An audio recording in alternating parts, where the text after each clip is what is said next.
MP சு வெங்கடேசனை binocular வைத்து தேடினாலும் மதுரையில் கிடைக்க மாட்டார் என அதிமுக வேட்பாளர் சரவணன் பிரச்சாரம் செய்தார்.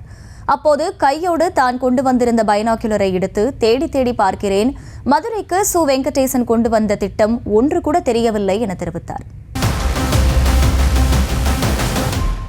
இங்க இருந்த பாராளுமன்ற உறுப்பினர் அவர் சூவே அப்படின்னு வாங்க, சும்மாவே இருந்தாரு, சும்மாவே இருக்க போறாருன்னு தெரிஞ்சனால அவருக்கு அப்படி பேர் வந்துச்சான்னு தெரியல. அவர் ஒரு ட்விட்டர் அரசியல்வாதி, ஆன்லைனில் மட்டும்தான் இருப்பார். அவருடைய செயல் மக்களை நேரில் சந்திச்சதே கிடையாது. அவர் கதை எழுதிக்கிட்டு இருந்தார் இப்போ கதை விட்டுக்கிட்டு இருக்காரு. இதை செஞ்சு அதை செஞ்சுன்னு சொல்லி கடைசி இப்போ ஒரு 3 மாதம் வந்து அவருடைய திட்டங்களாக 1-2 திட்டங்களை செஞ்சுக்கிட்டு இருக்கிறாரு. அவர் இவ்வளோ திட்டங்களை சொல்லியிருக்கிறாரு. இந்த திட்டங்கள்லாம் நடந்திருக்கான்னு பார்க்கறதுக்காக பைனாகுலரோட இன்னைக்கு நான் வந்திருக்கிறேன்.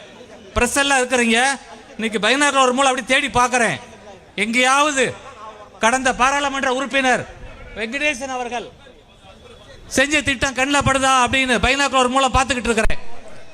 ப்ரெஸ் எல்லாம் தெரியுறீங்க, தூரத்தில் பாலம்லாம் தெரியுது. இந்த பாலம்லாம் 30-40 வருஷம் ஆயிடுச்சு இந்த பாலம் கட்டி. அதுக்கு வெள்ளையடிச்சு ஒருவேளை அதுக்கு கல்வெட்டு வச்சுட்டாரான ஒரு சந்தேகம். ஒரு திட்டத்தை செய்யலை. இன்னும் பார்த்தோம்னா ரொம்ப தொலைதூரத்தில் பார்த்தோம்னா அமைச்சர் உதயநிதி திடீராரு, கையில் ஒரே ஒரு செங்கல் வச்சுக்கிட்டே இருக்கிறார். 5 வருஷத்துக்கு முன்னாடி தூக்கணும் செங்கல். சிலபஸை மாற்றவே இல்லை, அதே சிலபஸை கையில் வச்சுக்கிட்டு இருக்கிறாரு. அவர் கை வலிக்க போகுதுன்னு நினைக்கிறேன். செய்திகளை உடனுக்குடனும் துல்லியமாகவும் தெரிந்து கொள்ள சப்ஸ்கிரைப் பண்ணுங்க.